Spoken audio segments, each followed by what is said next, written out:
enough for all you've done so far, and that's thank you for taking the time for watching today. Look, one of the things I think is important. I wish we taught more in our schools about the Islamic faith. I wish we talked about all the great confessional faiths. It's one of the great confessional faiths. And what people don't realize, it's one of my avocation is theology, don't realize is that we all come from the same root here in terms of our fundamental basic beliefs. And I just want to thank you for giving me the opportunity, for being engaged, for committing to action this November. You're doing what's that's never been done before. You're registering and turning out 1 million Muslim voters this November. It matters. Your voice is your vote. Your vote is your voice. Muslim Americans' voices matter to our communities, to our country, but we all know that your voice hasn't always gotten recognized or represented and or the recognition it deserves. And that's your right as a citizen. You know, what you're doing is making a real difference. I mean that. Look, this weekend I lost a friend, but we lost a champion for civil rights of all people, a tireless advocate for making sure every single person could access the power of their vote, the great Congressman John Lewis. You know, from the time he first marched with Dr. King until his last march last month with Black Lives Matter, he understood viscerally that the rights and freedoms of all people are connected. We're all connected.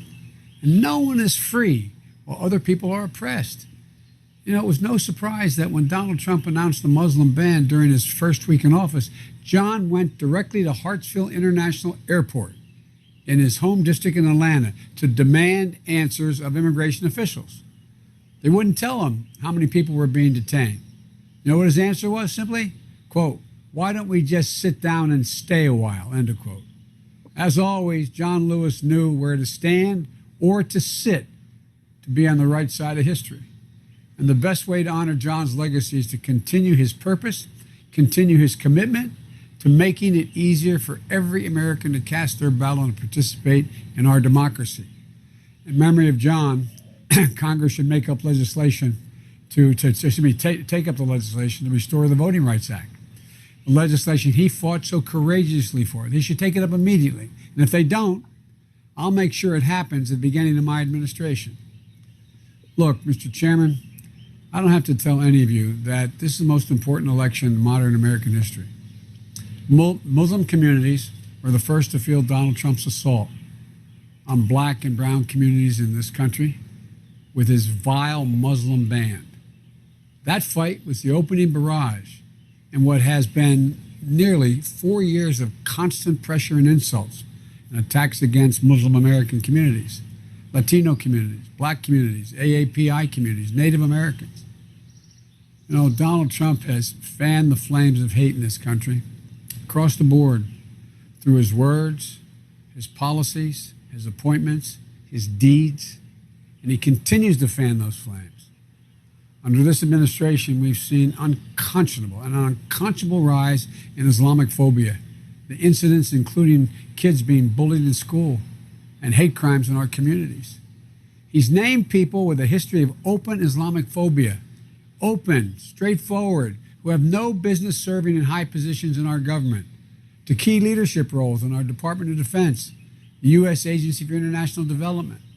He's not only an insult to our values, it weakens our standing in the world. What message does this send to the rest of the world? We have led the world not just by the example of our power, but the power of our example. And he's making a mockery of what we stand for. But we can do something about it. And I'm here today to ask you to join me in a fight to rip this poison from our government root and stem, or as the famous case said, root and branch, starting by making Donald Trump a one-term president this November. But I'm not just asking for your support because the alternative is unthinkable. I want to earn your vote, not just because he's not worthy of being president. I want to work in partnership with you to make sure your voices are included in the decision-making process as we work to rebuild our nation. We can't just build back to where we were before Donald Trump took office. We have to build back better. Right now, we're facing a trio of urgent crises in this nation. A public health crisis, as this pandemic is heading in the wrong direction. An economic crisis, with millions of Americans out of work and small businesses struggling to survive.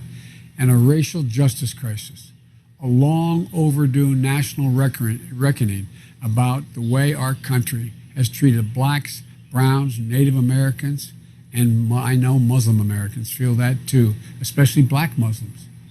You know, these come on top of a looming climate crisis, deep-seated economic inequities that have too long divided this country, rewarding those at the very top while working class folks